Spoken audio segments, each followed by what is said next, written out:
வீட்டில் இருந்தால் அப்பா தொல்லை தாங்க முடியல, ஸ்கூலுக்கு போனால் டீச்சர் தொல்லை தாங்க முடியல, சரி வேலைக்கு போகலான்னு ஆஃபீஸ்க்கு போனால் ஹெச்ஆர் தொல்லை தாங்க முடியல.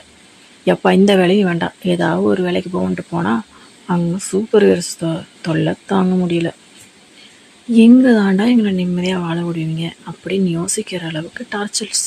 இதுக்கு நடுவில் நான் உயிர் வாழ்கிறதே பெரிய விஷயம், இதில் நான் சந்தோஷமாக எங்கடா உயிர் வாழ்கிறது அப்படின்னு கேட்குறீங்களா?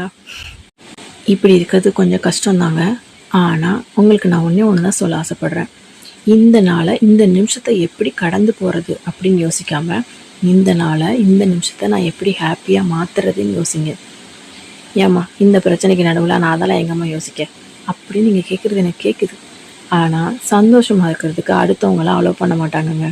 நம்மளை எப்படி அழுக வைக்கிறது, போராட விடுறது, இதுதான் அவங்களோட மெயின் டார்கெட்டே. இதை தாண்டி நம்ம எப்படி சந்தோஷமாக இருந்தோம், இந்த நாளை ஹாப்பியாக ஆக்கணும், அதுதான் மேட்ரு.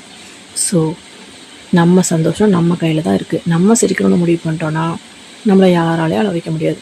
உங்களை அழ வைக்கிறவங்க முன்னாடி பாவமாக மூஞ்சி வச்சு நடிச்சுக்கிட்டு அடுத்த செகண்ட் அந்த வாரம் போய் நம்ம சந்தோஷமாக இருக்க என்னெல்லாம் பண்ண முடியுமோ அதை பண்ணி ஹாப்பியாக இருந்துட்டோம்னு வச்சுக்கோங்களேன், அவங்களும் ஜெயிச்ச மாதிரி சந்தோஷமாகிடுவாங்க, நம்மளும் சந்தோஷமாக இருக்கலாம். ஸோ இந்த ட்ரிக் உங்களுக்கு புரிஞ்சிருக்கும்னு நினைக்கிறேன். ஸோ உங்களுக்கு ஹாப்பியாக இருக்கணும்னு ஆசை இருக்குல்ல, ஸோ ஹாப்பியாக இருக்குமா, மற்றவங்க என்ன வேணால் பண்ணிட்டு போட்டோம், அவங்களும் ஹாப்பியாக இருக்கட்டும், நம்மளை வருத்தப்பட்டம் வச்சுட்டோம் அப்படின்னு அவங்களையும் ஹாப்பியாக வச்சுட்டு நம்மளும் ஹாப்பியாக இருக்கலாம். புரிஞ்சிருக்கும்னு நினைக்கிறேன்.